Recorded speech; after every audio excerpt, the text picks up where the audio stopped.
There are moments in life where the pain feels too personal to explain, where what walked out of your life left not just a void but a question.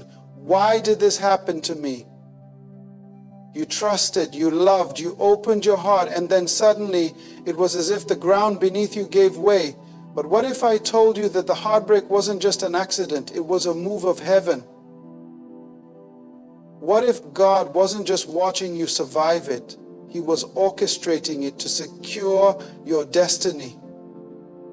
This message is for the chosen ones, those who've been bitten but not broken, left but not lost, wounded but still walking. You didn't just lose a person, you lost a snake.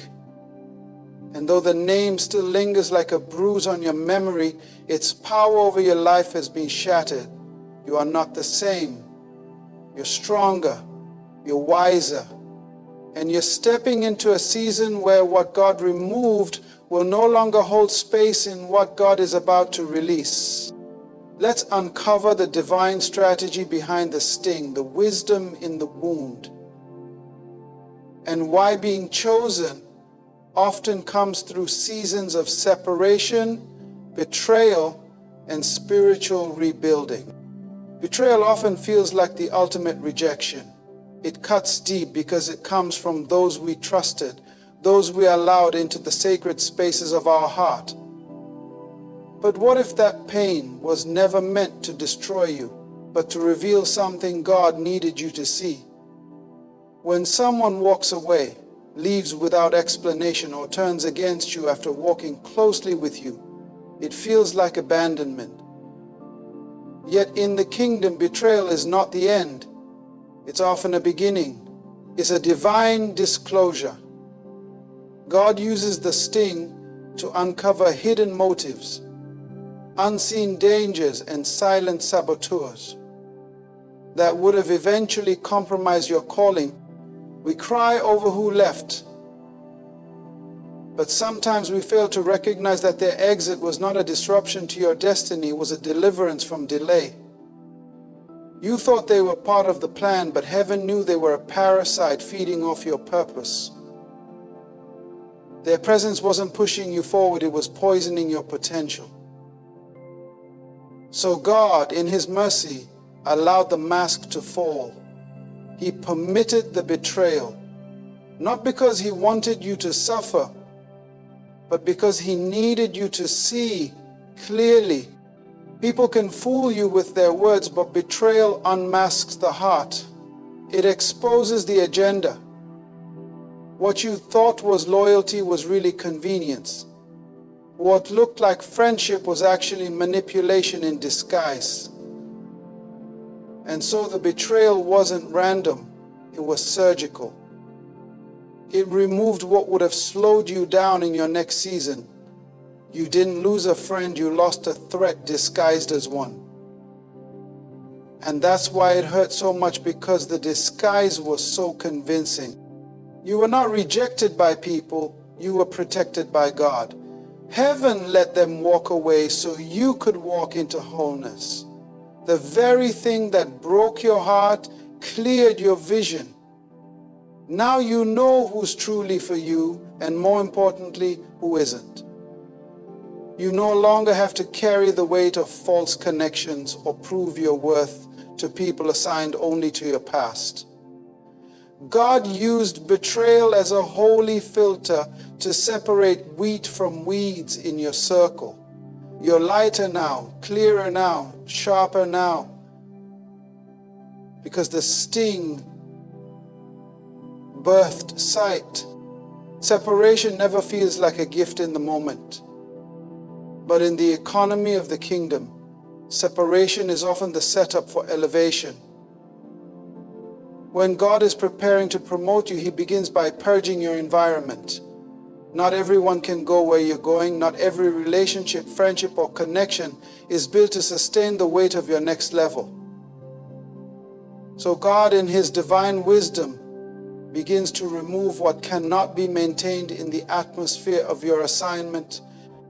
This is not punishment, it's preparation. Every divine promotion requires a subtraction. God doesn't just add to your life, He purifies it.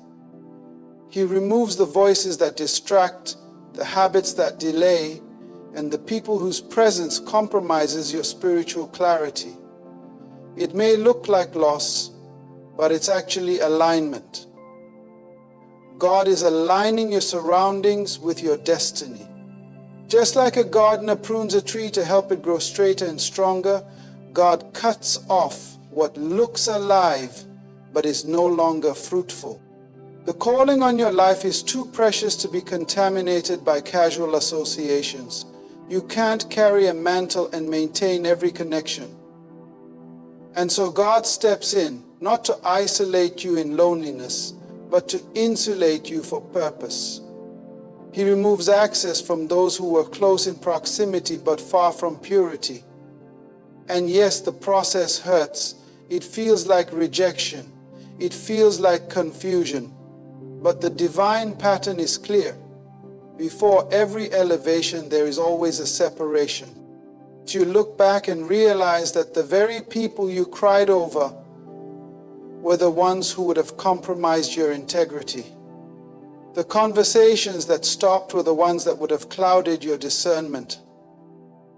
The relationships that ended were the ones keeping you from seeing clearly what God was revealing.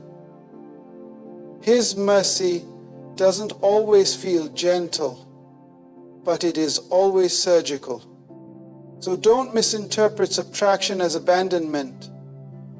God didn't let them leave because He forgot you. He allowed them to exit because He's preparing to reveal something greater in you. When He begins to clean the room, it means He's about to fill it with glory. When He begins to silence the noise, it's because a greater word is coming. Elevation is costly, but the reward is always worth what was removed. The bite was never meant to be comfortable. It was meant to be catalytic. Yes, it hurt. It came unexpectedly from someone you trusted, someone you believed in. The wound was real, deep, and personal. But in the kingdom, pain is never wasted. God allows the bite not to break you, but to build you. Sometimes it takes the sting of betrayal or disappointment to awaken something in your spirit that complacency could never touch. You don't get divine clarity from comfort, you get it from crisis. And while the venom of that moment may have paralyzed you temporarily, it also positioned you. It forced you to lean into God in a way you never had before. The poison that was meant to kill your confidence became the very thing that revived your hunger for truth. The enemy hoped the bite would destroy you, but all it did was strip away your illusions and drive you into deeper intimacy with the Father. Pain has a voice. It either speaks lies or pushes you to seek God's truth. And when you're chosen, God won't let the pain go unanswered. He turns the weapon into a wellspring of wisdom. You didn't just survive the bite, you grew from it. You became sharper. You learned who to trust, how to discern, and how to protect your peace. The wound became a teacher. The betrayal became a mirror. And the venom, though bitter, became the fuel that pushed you into spiritual maturity. There's a kind of wisdom that only comes from walking through fire. It can't be taught in classrooms or passed through sermons. It's earned through scars. And those scars become sacred reminders that you didn't just suffer, you overcame. What tried to poison your identity purified your character. What tried to silence you unlocked a deeper sound in your spirit. You began to hear God more clearly because the noise around you was stripped away. And though you still remember the pain, you now carry purpose. You no longer walk with naive trust, but with divine discernment. You're no longer seeking approval, you're seeking alignment. The bite introduced pain, yes, but it also birthed power. Because what the enemy meant for evil, God has already repurposed for your elevation. Healing is not just an emotional experience, it's a spiritual transaction. And in the kingdom, healing is often hidden behind obedience. God doesn't just want to comfort you through the pain, He wants to free you from it. But that freedom has conditions. It's not based on how you feel, it's based on how you respond. The faster you release who hurt you, the faster heaven releases what's been held up for you. Forgiveness is not approval of the offense, it's alignment with God's will. Holding on to offense feels like justice, but it becomes a chain. Bitterness is a slow poison that contaminates your perspective, your peace, and eventually your destiny. But when you obey God's command to release, when you choose to forgive, even when the apology never comes, you unlock the gate to your own restoration. Obedience doesn't always make sense to the flesh. It's not natural to bless those who curse you or to pray for those who betrayed you. But obedience is not about your emotions. It's about your future. When God tells you to forgive, He's not trying to protect your offender. He's trying to preserve your assignment.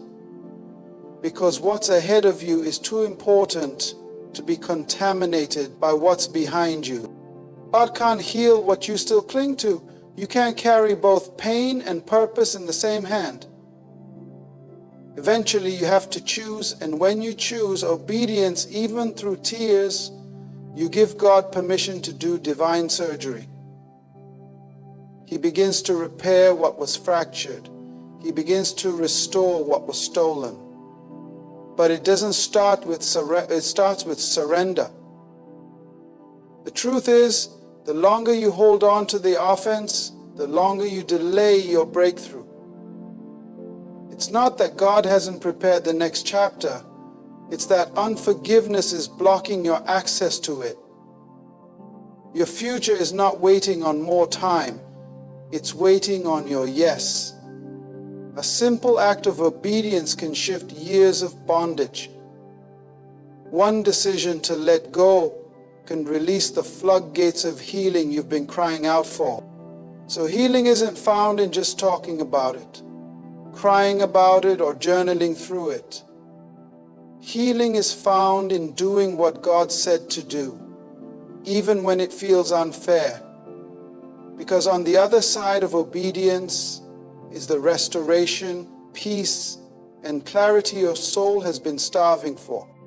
You may feel tired, you may feel stretched, you may even question why the pressure has been so heavy in this season, but let me tell you, you're not bitter. You're being built. What you thought was God being hard on you was actually God working on you. He's not trying to break you down. He's training you to carry more than you've ever carried before. What felt like isolation was actually construction. What looked like rejection was a divine recalibration of your strength. Bitterness is the enemy's counterfeit to brokenness. It tries to convince you that the pain is pointless. But when God allows the crushing, He's not wasting it. He's forging something deeper in your spirit. You're being developed in private so you can be trusted in public. The weight you feel is not punishment, it's preparation. He's strengthening your capacity so you don't collapse under the responsibility that's coming. God doesn't train weak vessels for mighty missions. He stretches, molds, and refines His chosen ones. He uses pressure to purge. He uses disappointment to deepen your roots. The frustration you're feeling isn't a sign to quit. It's a sign that you're in the middle of becoming. What others call suffering, heaven calls shaping. Your character is being fortified. You're not becoming hard. You're becoming holy. You're not losing your heart. You're learning to guard it with wisdom. You're not becoming cynical. You're becoming sensitive to what aligns with your calling. God is raising up a version of you that knows how to walk in power without being poisoned by applause, betrayal, or delay. So don't confuse pain with punishment. Don't confuse process with abandonment. You are under construction by the master builder. The foundation has to be deep because the calling is high. The shaking in your life is not a sign of collapse. It's a sign of expansion. God is building your spiritual muscles. You are learning endurance, patience, self-control, and resilience. Not so you can impress people, but so you can withstand what comes with the weight of your anointing. Others may not understand the pressure you're under, but that's because they haven't seen what God is getting ready to release through you. The name still stings when you hear it. It still pulls at something inside of you, reminding you of the betrayal, the abandonment, or the disappointment you never saw coming. That name once meant trust. It once symbolized connection, love, or loyalty. And even now, long after they're gone, the memory can still echo like a scar that hasn't faded. But here's the truth you need to hold on to. The name might still hurt, but the power behind it has been broken. The enemy is a master of using the familiar to create fear. He'll bring up a name to trigger old pain, hoping you'll reopen a door that God has already sealed. But what the enemy failed to realize is this: you've grown. You've healed in silence, fought through nights of confusion, and found strength not in revenge, but in surrender. That name no longer defines you. It no longer holds authority over your peace, your identity, or your progress. It's just a name, not a chain. There was a time when hearing it would unravel you, when the memory would derail your day or reopen a wound. But you've crossed into a place where the influence of that person, that past, that season has been severed by divine authority. Their absence no longer creates a void, it confirms your victory. Their silence no longer feels like punishment, it feels like protection. This is how you know you've matured in the Spirit. You no longer need closure from them. You found wholeness in Him. The enemy hoped their name would keep you bound in cycles of regret, offense, or unforgiveness, but God broke the agreement. He canceled the soul tie. He severed the spiritual influence. The shadow of their memory may visit, but it can't dwell. The door is closed, the blood covers it, and heaven has ruled no more access. You're not ignoring the pain, you're rising above it. And that's the difference. Their memory may flicker, but it no longer governs your decisions. The enemy may whisper the name, but you now respond with discernment and authority. You're no longer reacting from wounds. You're responding from wisdom, because the past no longer holds your future hostage. The power is broken. The grip is gone. The curse didn't stick. The spell was reversed. The attack expired. The enemy left a name, but he lost the claim. Chosen one, everything you've walked through, every betrayal, every separation, every painful sting was never meant to bury you. It was meant to build you. The enemy wanted to leave you paralyzed by memories and trapped by names, but God has been silently shaping you in the fire. Every scar is a testimony. Every tear has watered your next season. You didn't just survive, you've been sanctified for something greater. What left was necessary. What broke you actually birthed you. And what the enemy used to shame you, God is now using to anoint you. You are not bitter. You are not broken. You are being prepared. The snake is gone. The name may still sting, but the sting has lost its power. The influence is dead. The curse is reversed. And your future is alive. Walk forward with your head high and your spirit clear, because what's ahead of you is untouched by betrayal, sealed by obedience, and protected by the hand of the one who chose you before the foundations of the earth. You've been through the warfare, but now get ready for the release. The battle was a setup for your crowning. God didn't just remove the snake, He preserved the chosen. And that chosen one is you.